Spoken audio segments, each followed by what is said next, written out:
जैसे जैसे चुनाव नज़दीक आ रहा है तमाम तरह के फार्मूले दिखाई देने लगे हैं।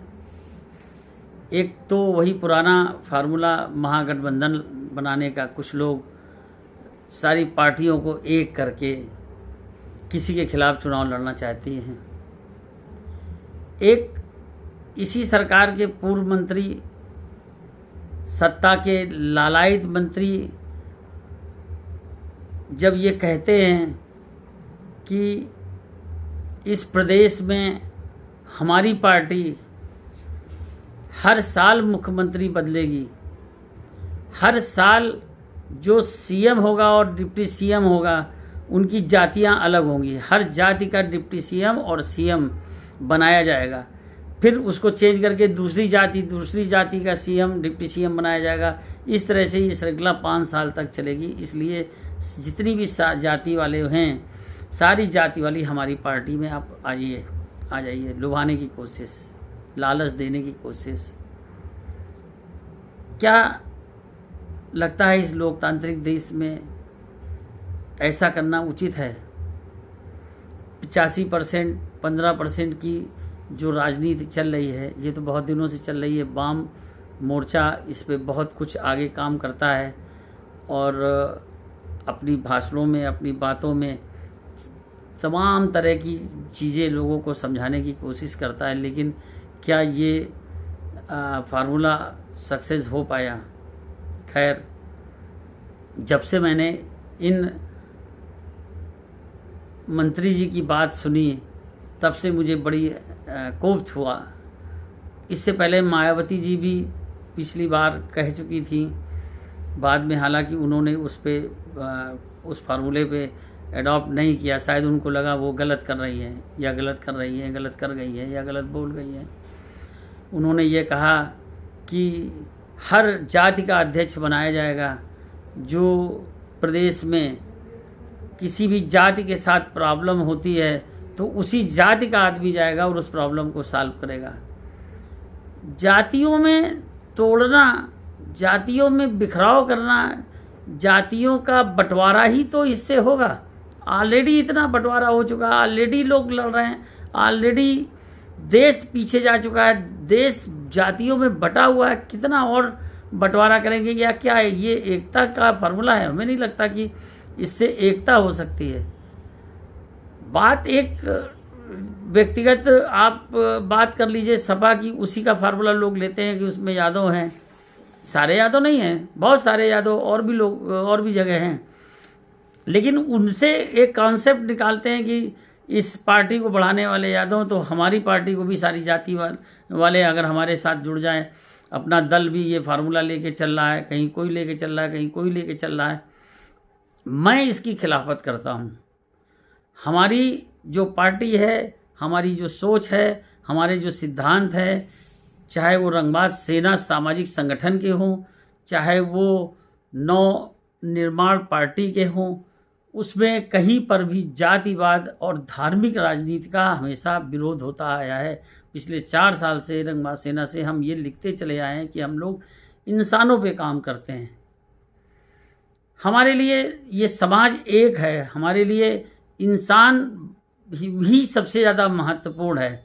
आप किस जाति के हैं, क्या हैं, कैसे हैं, कुछ है, इस पे हम लोग कभी जाने की ना तो मैंने कोशिश की है, ना मैं जाना चाहता हूँ, भविष्य में भी नहीं जाना चाहता हूँ, चाहे हमको वोट मिले या वोट ना मिले। आदमी ऐसा नहीं है कि इसमें समझदारों की कमी है, या ऐसा नहीं है कि हर आदमी जातिवादी करना चाहता है। क्या आपकी जाति का आदमी ही आपका खास है, वही काम आता है? क्या वही आपके लिए कुछ भी करता है? और लोग जो आपके अगल बगल मोहल्ले में, पड़ोस में, समाज में, दोस्त यार और लोग रहते हैं, वो क्या आपके काम नहीं आते हैं? आप राजनीति में, अरे भाई शादी बारात भी यूज़ करिए, अच्छा लगता है, किसी और जगह बुलाइए तो अपनी जाति वालों को तो बुलाते ही हैं, लेकिन और लोगों को भी तो बुलाते हैं। इसीलिए बार बार हम 2 चीज़ों का विरोध बार बार करते हैं। एक तो धर्म का हम ये बार बार कहते हैं, मुस्लिम हो चाहे हिंदू हो, कि अपने धर्म को घर तक सीमित कर दीजिए, पूजा पाठ नमाज अपने घर पे कीजिए। कोरोना से आप एक शिक्षा तो ले लीजिए, एक ही शिक्षा ले लीजिए कि हम मंदिर मस्जिद को इसका अड्डा नहीं बनाएंगे, हम लोग अपने घर में पूजा पाठ और नमाज अदा करेंगे। रोज़ा देखिए उन्होंने अपने घर पे किया, कोई नहीं हुआ, मंदिर बंद रहे, लाख रहे, ताले बंद रहे, कोई भगवान नाराज़ नहीं हुआ।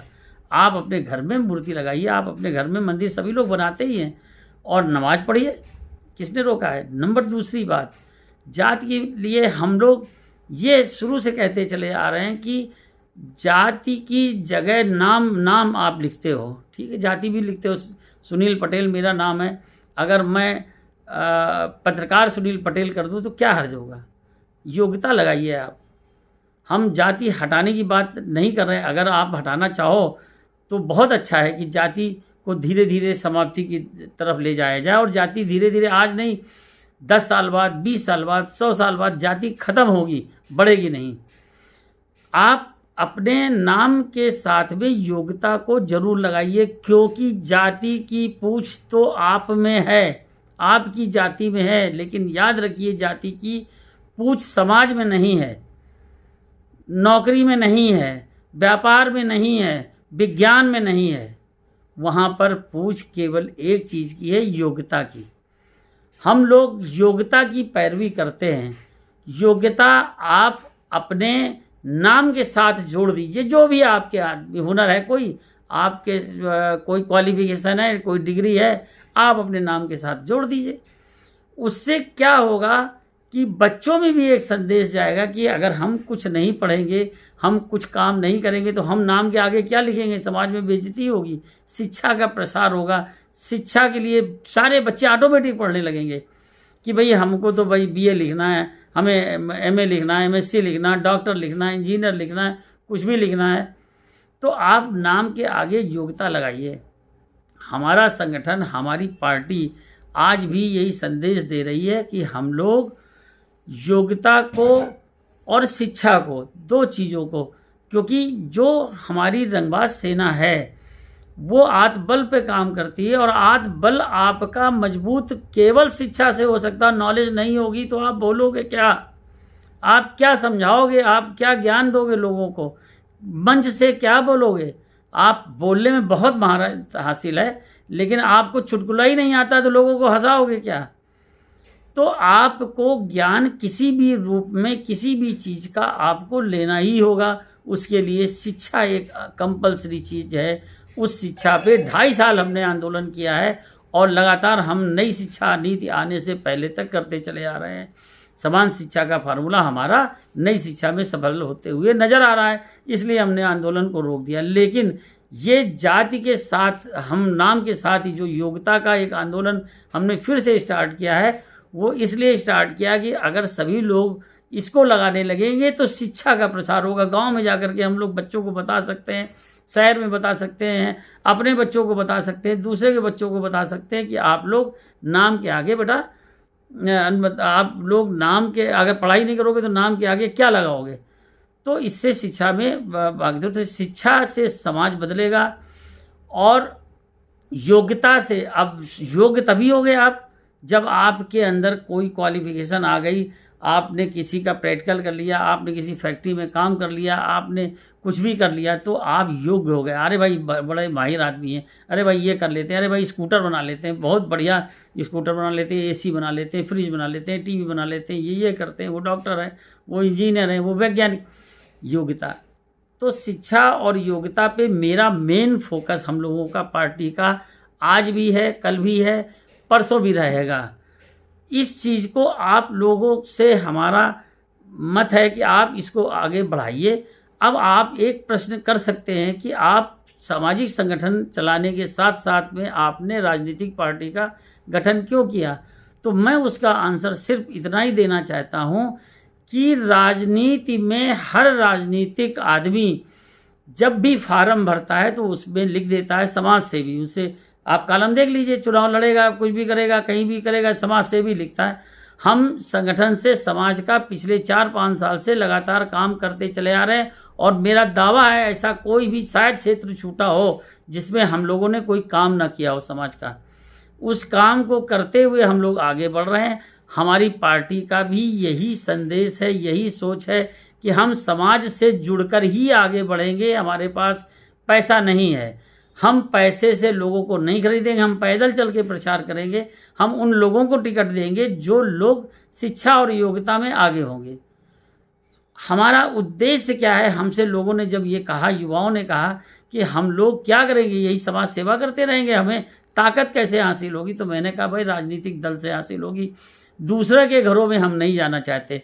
सपा का घर अखिलेश यादव मालिक, बसपा का मायावती मालिक, कांग्रेस का राहुल मालिक, अपना दल का वो मालिक, कहीं सबके मालिक अलग अलग बैठे हुए हैं। मैंने जो पार्टी बनाई है उसके में मालिक आप हो, क्योंकि वहाँ जातिवाद वगैरह ये सब नहीं है, परिवारवाद का अंत है, हमने कर दिया, परिवारवाद वगैरह नहीं। जो योग्य होगा, मैं खुद भी अगर योग्य नहीं हो तो मुख्यमंत्री का अगर ऑफर आया तो आप मुख्यमंत्री बनोगे, हम कैसे बनेंगे? विधायकी का चुनाव अगर आप जीतने वाले होगे तो मैं नहीं खड़ा होऊंगा, आपको खड़ा करूंगा। मुझे विधायक और नेता मंत्री बनने का शौक़ नहीं है, हमको एक ही चीज़ बनाने का शौक़ है, या हमको हमारा ध्येय, हमारा लक्ष्य ये है कि हम कुछ नौजवानों को इस विधानसभा में पहुंचाना चाहते हैं। 2022 हमारा लक्ष्य है।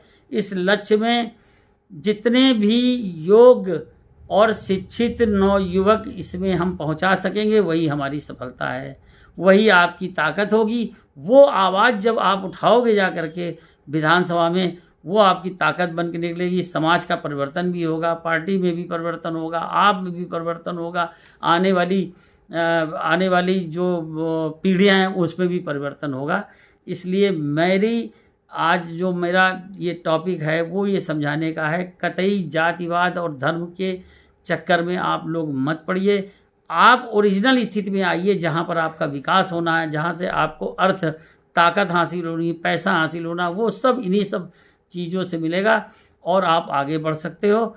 अगर आपको मेरी बात ठीक लगे, उचित लगे, तो आप हमारे साथ आइए, वरना तो बहुत भीड़ वाली बड़ी बड़ी पार्टियां हैं, आप मेरे साथ समय क्यों ख़राब करेंगे। लेकिन ये जो एक स्ट्रॉन्ग, सॉलिड, ठोस हथौड़ा जो हम तैयार करेंगे, जब ये मारा जाएगा 6 महीने बाद, साल भर बाद, तो उसकी आवाज़ आपके कानों में ज़रूर पहुंचेगी। ये मेरा अपना आत्मविश्वास कहता है। क्योंकि हम लोग आत्मविश्वास, आत्मबल पे काम करते हैं, तो मुझे इस बात की पूरी आशा है कि हम अपनी सही नीति और सही दिशा में काम करके आगे बढ़ सकते हैं। लास्ट में फिर मैं एक और अपना सिद्धांत जो बताऊंगा, मज़े से आनंद की ओर। मज़े से आनंद की ओर का मतलब है कि आपको जिस काम में मज़ा आए उस काम को करिए। आपको जातिवाद में मज़ा आ रहा है तो आप उसी में जाइए भैया। आपको जल्दी सत्ता चाहिए तो आप, हो सकता है आपका जुगाड़ हो तो आप मंत्री बन जाओ, आपका विधायक का जुगाड़ हो तो आप वो बन जाओ, आप जाइए, हम नहीं रोकेंगे। लेकिन आपको स्ट्रांग बन के, मजबूत बन के, आत्मबल के साथ काम करके, मेहनत से अगर आपको सीट हासिल होती हो तो आप मेरा साथ कीजिएगा और हमारे साथ चलिएगा। हम लोग एक ऐसे रास्ते पे चल रहे हैं जहाँ पे हम लोग समाज का नव निर्माण कर रहे हैं। इसीलिए हम लोगों ने जो पार्टी बनाई है उसका नाम ही रखा है सामाजिक नव निर्माण पार्टी। रंगबाज सेना उसका एक सहयोगी संगठन है जो उसका पूरा साथ देता है। उसी के सिद्धांत इस पे लागू होते हैं और दोनों को साथ लेकर के, समाज से जुड़ करके हम लोग आगे बढ़ेंगे।